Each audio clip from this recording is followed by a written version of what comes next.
Okay, so here's what I have to say about Emergo or Apartment 143. It has two different names. At the end, they didn't really give it a title. At the end, it said Emergo. If anybody knows what that means, then I guess you'd explain to me the things that I'm about to say about this movie. But if not, then yeah. And like the trailer, it was called Apartment 143. Anyways, besides the point. So I really was expecting this to be scary. Because from the trailer it was scary. Well, to me it was. Well, I find the Paranormal Activity movies scary. Yeah, I'm a weenie. Anyways. But once I got there and the movie started, it scared me. Like, during the movie it was scary, but it wasn't anything that's like, oh, scared you for life, son, or shit like that. Like the Paranormal Activity movies did. Like, I couldn't sleep at night, or Insidious. No, it wasn't anything like that. This was more of a scary during movie, and then some parts that were supposed to be scary in the movie, I actually laughed. And my laugh is more of a during the movie type of thing. I actually laughed like that during the movie. And anyways, so I can't really explain what this movie's about without spoiling anything. So if you haven't seen it and you want to watch it, I suggest you just don't even watch the rest of this video. But if you're not going to see it and just want to know what it's about and what happens, then go ahead and continue watching. Or if you're just going to hear what I have to say, I guess, and still watch the movie, then go for it. Maybe you'll understand it better than I did and explain to me. Okay, so this dad lived in Riverside, and he moves to Moreno Valley. Yeah, he moved to Moreno Valley into this apartment place. And yes, I'm referring to California. And supposedly the house was haunted before, and then he moved there and it started again. And then he calls in a team of scientists to figure out what's going on. So he does. Well, during the movie, they make you think that he killed his wife and he raped his daughter. But in the conclusion, none of those two have anything, well, they're kind of irrelevant to what really happened. Turns out the mom was a whore and had schizophrenia, advanced schizophrenia, and she stopped taking her medicine. So one day the daughter's like derping around, comes home from school and finds her having sex with another guy.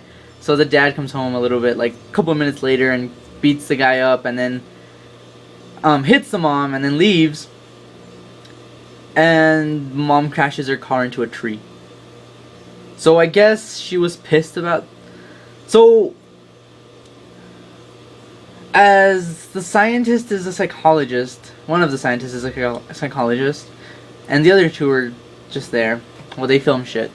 But the psychologist was saying how the daughter was the reason for all this because she was developing signs of schizophrenia, and all that energy, that memory she repressed in the back of her mind was being released in some negative way. Some shit like that. That's where it got confusing. Like, I didn't know what schizophrenic was until I came home and asked my mom, and she explained. And that explains what was going on, but it's still confusing because they didn't really do a very good job of explaining why the haunting was happening. They were just like, oh, the daughter has schizophrenia and some energy she's being released is causing the mother to come back.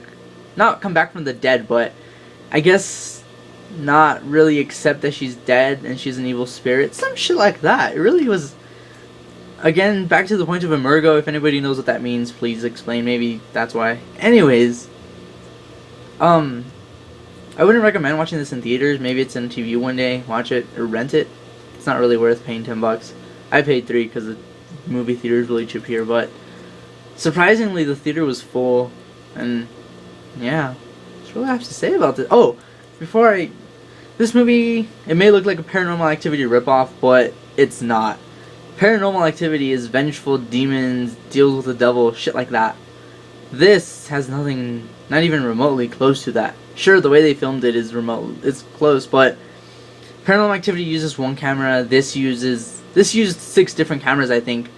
If anybody, like, you can tell the camera quality during the movie. Like, if any of you have ever used a flip cam, some scenes look like that.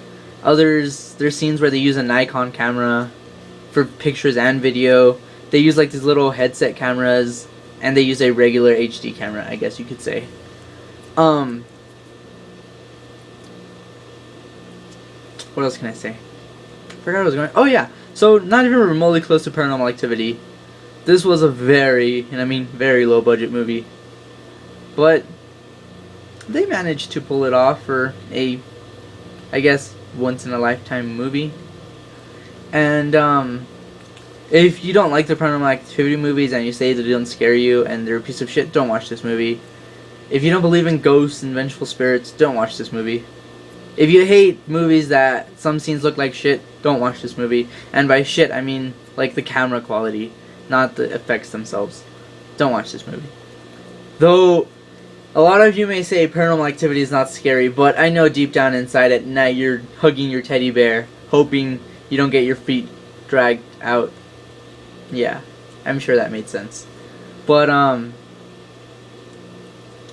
the whole, shit, I forgot I was going with this. Oh, yeah. But if you're, I guess if you like the Paranormal Activity movies, rent this movie. That's all I have to say about this movie. So, yeah.